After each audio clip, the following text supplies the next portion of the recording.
All right, ladies and gentlemen, I'm what you need. You're watching my channel representing the red, white, and black. That's where I'm from, Trinidad and Tobago. Hope you guys are doing well. We're going to talk some boxing, obviously. And you see the title is Don't Do That. And I'm going to tell you what I'm talking about in a minute. But first, shout out to all my subscribers. Shout out to all my viewers. Thank you so very much for the donations that you guys supplied me over the last couple of months. And now I'm just encouraging you guys to donate to my channel, subscribe to it, obviously. Donate to it if you like what you're seeing, like and share. How do you donate? Via Western Union MoneyGram, and you can send that money to me. I will give you the specifics on where to send it, and that's how we keep it popping. We're going to talk. I'm what you need. You're looking at the channel. Sometimes I give you impromptu videos. Sometimes I give you proper videos. This one's a much more proper video. I'm going to explain to you what I mean by don't do that, and you guys are going to be able to participate in this chat in the chat section. There's going to be a short video, though. It's not even going to take 20 minutes, probably take about 10-15 minutes, but let's get into it. So I've been looking over social media. I've also been looking on YouTube at many different topics that are out there. The first one I want to talk about is Canelo Alvarez versus Billy Joe Saunders. Now, different people have different opinions about how this fight would happen, if it would happen at all. And Canelo went out and made a public statement saying that he's going to have a fight before he faces Gennady Golovkin. And so I expect Canelo to face Billy Joe Saunders. Now, honestly speaking, when I listen to a lot of people comment on Canelo versus Billy Joe Saunders, a lot of people are saying that Billy Joe Saunders is a good fighter, but Canelo's too much for him, and Canelo's just going to beat him. And there seemingly some of these people who are supposedly professionals in the sport of boxing are saying this. Now, some other professionals are saying that Canelo's not going to face Billy Joe Saunders. He's going to face Triple G coming to the end of the year in September, because the gap between a fight with Saunders in June, July might be too short to have a turnaround and face Gennady Golovkin. Now, I'm going to ask you guys, the fight fans, this question. Which fight do you think is going to be a much more difficult fight for Canelo? Do you think it's going to be Billy Joe Saunders, or you think it's going to be Triple G, who he's faced twice before? I also see people circulating in social media and also on YouTube that Canelo lost his first fight against Triple G. Some other people are going with the status quo and saying he didn't quite beat Triple G in the first fight. The draw was a rightful draw. Don't do that. So we're going to start with the don't do that, because in boxing, we need to stop talking the common sentiment and really evaluate the fights themselves. Why I say don't do that is because we're about to set the record straight somewhat in this video. I'm going to try and take my time with different topics, but we're going to stop this video way before 20 minutes comes, and we're 3 minutes in. All right? Don't do that. There is this accepted norm somehow, some way, that Triple G somehow beat Canelo in the first fight that they had. Now, I asked this question, and I sincerely asked this question. How can you beat someone when you're not landing punches on them? If you're not landing punches on them, and they're landing more punches on you, you can take a punch and you keep coming. Does that mean that you won the fight because you were just the aggressor? Skip Bayless would say he was the aggressor, so therefore he should have won the fight. Other people will say, well, Gennady Golovkin looked like he was going to get him out of there a couple times in the fight. Other people will say, well, Gennady Golovkin was landing punches on Canelo and his jab was on point. He out-jabbed Canelo. All right, so let's get into that real quick. Gennady Golovkin landed some touch jabs, which Canelo allowed him to land.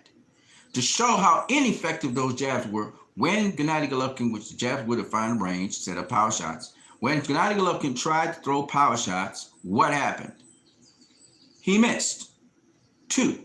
The jab is used sometimes as a power jab to push your opponent backwards, get him to the ropes, and then land your power shots. Gennady Golovkin very rarely pushed Canelo backwards to the ropes. Canelo willingly went to the ropes to fight Gennady Golovkin. His power jab was not as effective as he usually has with his power jabs. Canelo was able, with his defense, to nullify that. And Canelo, being a counterpuncher, was able to bait Gennady Golovkin a lot of times and counterpunch him with multiple body shots. Okay? So when people keep on saying over and over again that the first fight was close, or that Gennady Golovkin beat Canelo, or that the fight was a draw, I cannot understand it. I'll be honest with you. I'm a guy who watches boxing. I watch what I see. And there's a lot of subtle things people just don't pick up. Like, for instance, Canelo Alvarez, you think punches are landing on him, but it's catching his arms and his elbows when he's against the ropes. Canelo's very comfortable fighting against the ropes, like Floyd Mayweather. Okay? Pernell Whitaker was a lot more animated, not the same style as Floyd and Canelo, who both come from similar schools of thought. But, in fact, Canelo Alvarez has that. He did it since he was a kid. This is not something you learn overnight. It wasn't Floyd that taught him that. You saw it with the Austin Trout fight, another misnomer that people think that Canelo was trying to fight like Floyd. Canelo's always been fighting like Floyd and other fighters, okay, since he was a kid. And you just have to watch the video footage of him. Floyd identified that Oscar had a gem. Floyd realized that Canelo had the skills to pay the bills. So anyway, back to the point. Canelo was able to play the matrix in there and stand right in front of Gennady Golovkin, and Gennady Golovkin couldn't hit him. If you look and punch stats, Gennady Golovkin's his power shots were significantly lower than Canelo's power shots. And while Gennady Golovkin could take a punch, he definitely was being broken down by Canelo. And Canelo was able to show that he was effective against Gennady Golovkin in the second fight, pushing him back the entire fucking fight. And the reason Canelo was able to do that and even duke it out with him in the center of the ring, and he was hardly against the ropes, was because Canelo was landing very good body shots. And that was getting Gennady Golovkin's attention. Because, as you guys don't know, a guy may have a hard head, but he sure as hell ain't gonna have a hard body. You're gonna break him down eventually. Erislandy Lara has abs of steel, but even he could not take the onslaught of body punching that Canelo was landing on him. Now, there's a craft and an art to body punching. In body punching, you cannot be throwing a body punch, because if you don't watch it, you can get countered up top. So there's an art to it. You have to be able to bob, weave, slide in, slide out, or they say roll in, roll out. You must be able to dip, slip, and then counter. So it's a very, very involved skill. It's not just something that you just learn overnight. And Canelo, he knows the art of that in subtlety. He can slight movements, because of his body angling, he can slip punches, just barely slip punches, because like Floyd Mayweather, his stance is something not like Floyd's. He doesn't have a stance like Floyd, but he can adapt to a stance like Floyd's. His style is more Mexican, and you can see that the Reynosos did their homework on boxing. Of course, Javier, what is his name? Not Fortuno. Javier, I forgot, Castellano, I think it is. No, it wasn't Javier Castellano. That's another guy. But anyway, they had a guy who used to fight. He became world champion at lightweight. And he had also beaten, I believe, if I'm not mistaken, Jose Luis Castillo, and who was sparring partner of Julio Cesar Chavez, who faced Floyd Mayweather and also beat one of the dominant southpaws in lightweight, Stevie Johnson. Okay, so Jose Luis Castillo always bring the heat, always make you fight, except when he was facing Floyd Mayweather the second time. And he fought every style in the book, and he was just one of those really incredible fighters. Julio Cesar Chavez, he was his Julio Cesar Chavez sparring partner. Really good work for Chavez. Now, back to what I was saying. So, Javier, whatever his name is, I can't remember his last name. He also was trained by the Reynosos. Okay, and there's several other guys I think were trained by the Reynosos. Old school fighting, Mexican fighting, yes, but more boxing. Now, why this is important is because Canelo, he has that old school boxing. He borrows from all kinds of boxers all over the world. All right, his style is not just as simple as people think it is. He moves his upper body in a unique sort of way. It's kind of Mexican, but it's also unique. And he boxes. He's not a guy who comes in there and just throws haymakers and will take one to get one. He doesn't do that. He likes slipping punches. You know, he likes rolling punches. He likes dipping from punches. He likes slipping punches. He likes pivoting around punches, blocking punches, etc. Okay. So he has, every time you see Canelo come out there, he evolves a little bit more. He does something a little bit different to show you he got versatility. And versatility in boxing is a big thing. Anyway, back to what I'm saying. So in the first fight, you saw Canelo approach Triple G one kind of way. Shout out to the subscriber that liked my video. You can also come through anytime you want and leave a comment. I invite you guys to leave comments on my videos. Comment right now in the chat section. That's why I'm doing a live stream. Okay. Now, back to what I was saying. It's 10 minutes in. I'm going to have to wrap this up. And we will continue the Don't Do That series very soon. But why I say don't do that, it's not because I personally like Canelo or anything like that. I do like him as a boxer, but I don't know his personal life. But because a lot of people have seen something that just doesn't make sense to me. Every time I talk about this, I've looked at the fights a couple of times now, and there's no way in hell Triple G even won the first fight, far less even drew with the first fight. That's a gift. He got a gift in the first fight. And the reason I say this is because, once again, you're looking at a guy who was coming forward off his jab. If his jab was not effective, and you have to have effective, it's clean, effective punches. His jab wasn't effective. Yes, it was his touch jab, his probing jab was able to land. But a probing, not really much, just on Canelo's forehead mostly. But jabs that actually would be effective against Canelo or few and far between. His power jabs or a throwaway jab to set up a punch to the body. He very rarely hit Canelo with anything like that. And the reason why I'm saying this is because if he did, he would have damaged Canelo pretty bad. Okay? He was not able to do that. And the reason he was not able to do that is because Canelo has boxing skill. It's not that he's strong and, you know, these misnomers that he took steroids and all this. No. It's his boxing skill. You guys, yes, he built like a tank. He looked like Adrian Broner and that kind of stuff. But even Floyd's, he got a thick neck and all of that. They train so hard. But that's not the reason Canelo was able to do what he did against Triple G and go 12 rounds. The only other guy to go 12 rounds with Triple G was Danny Jacobs the fight before. All right. So Canelo was the first guy to go 12, second guy to go 12 rounds with Triple G. And in that fight, he boxed Triple G. He showed how slick he could be. And he also showed something else, which a lot of you guys may not have realized. He showed that Floyd Mayweather could beat Triple G. Easy. Okay? Triple G looked slow. A lot of people made excuses. He's getting old. People made excuses that Triple G, you know, had a cold. Listen, those are excuses. Okay? This is boxing. I can only go off of what I saw in the ring. Maybe he had a cold. So what? Maybe he's getting old. Everybody's getting old. Canelo's getting old. Everybody getting old. Floyd was old. Floyd was older than Triple G. Right? People say, well, he got a lot of punishment in his career. No, he didn't. He was knocking out fools left, right, and center. He didn't take a lot of punishment. And he's tough, right? He's tough. So he can take shots and he can give shots. So that's not the reason either. The real reason, for those who know boxing, shout out to Roger Mayweather, who's dead now. Rest in peace. But people who know boxing understand by looking at fights in the ring, they can assess the situation and they realize that Triple G faced top tier competition. It was the competition. That is why I keep on saying to people, it's not undefeated records. It's not undefeated streaks. Those things are cool. But as Roger Mayweather would tell you, and many people in boxing, the important thing in boxing is who you faced and who you beat.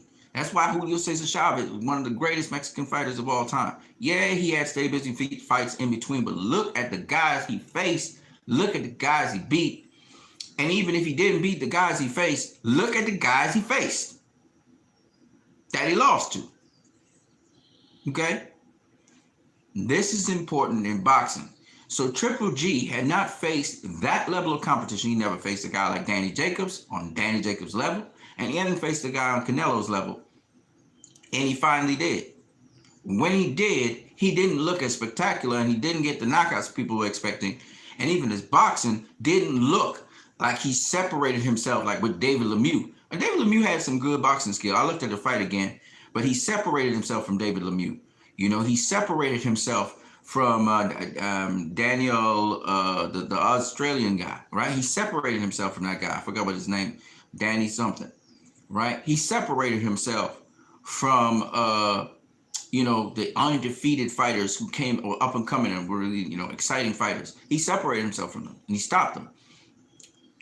There wasn't much of a separation with Kell Brook. Kell Brook just happened to be smaller than him.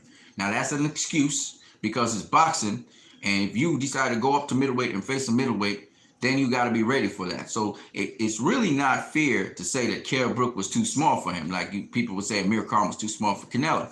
What we can say, which is an accurate depiction, would be Kell Brook had not fought at middleweight before, and therefore we can say that he didn't acclimatize to middleweight.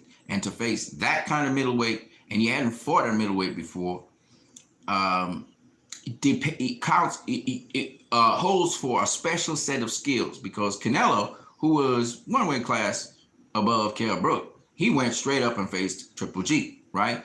But before he did that, he had a fight with Julio Cesar Chavez Jr. So he was able to deal with somebody bigger than Triple G, who had a lot more power, and execute his game plan on that person and beat them. Kell Brook is a very skilled, very good fighter. But the problem with Kell Brook is sometimes he don't fight smart. And what do I mean by this? Because a lot of people are going to say, what do you mean Kell Brook doesn't fight smart? His skill, he tries not to get hit and stuff. Well, Kell Brook try to go toe to toe with you all the time. Toe to toe with you all the time. The reason Kell Brook fought Triple G toe to toe and tried to push him back was because people believed that Triple G couldn't fight well going backwards. By the way, Vanes Martirosyan was another good name Triple G faced, and he stopped Vanes Martirosyan. And yes, he was a 154 pounder like Willie Monroe, but he stopped him, right? And Vanes could punch. My point being, though, that Triple G hadn't faced that level of competition before. And so when he did face it, he did not look spectacular. It wasn't that he was getting old because Canelo was tagging his ass up and pivoting around him. It was that he never faced a Canelo before.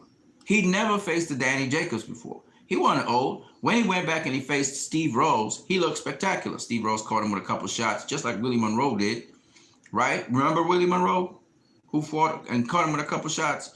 He got Steve Rose out of there in 3 rounds. Okay, Steve Rose, career middleweight. Nobody ever heard about him. This is very true. And we don't know how his career is going to continue onwards. From my country, a fellow Trinidadian. But nonetheless, Steve Rose, what had he never been on that stage before. He never stepped up to the plate like that. He thought he was ready. He was in his 30s. Could Triple G, an experienced guy who'd been at that top level before, obviously had the edge on him, right?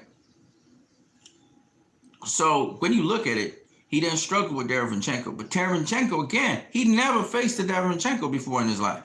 A guy with quick feet that could pivot, was turning you, and beating your ass up. He never met Derevyanchenko. Danny Jacobs fought Derevyanchenko tooth and nail. He did drop him early. But Derevyanchenko, we can argue that Derevyanchenko, that was a close fight. A close fight with Danny Jacobs. Danny Jacobs prevailed because he really showed, later on in the fight that he could do some things which set Derevyanchenko in order. But Derevyanchenko is a problem for anybody. All right? He's a problem for anybody. Okay? Jack Coquet fought him. Jack Coquet really could box, though. And Jack Coquet calmed him down, and I think Jack Coquet almost dropped him if he didn't drop him. And Coquet probably could have won that fight as well. It was a close fight.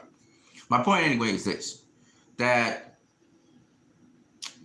Triple G started facing stellar competition. Now, back to what we're saying. So we get rid of that excuse. So the point behind it is this. He wasn't getting old, because everybody gets old. It wasn't that Triple G,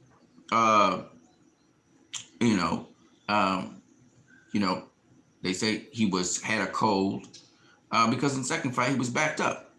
So it wasn't that. It was that Triple G did not know how to close the gap against Canelo, get him to the ropes, and then land punches on him. He did not know how to do it. And what he did was he escalated his work rate to try and get to Canelo and put a lot of pressure on him, in which case Canelo just simply kept his stance, kept his composure, and rolled with the punches. Now, Canelo had some fatigue later on in the fight, yes.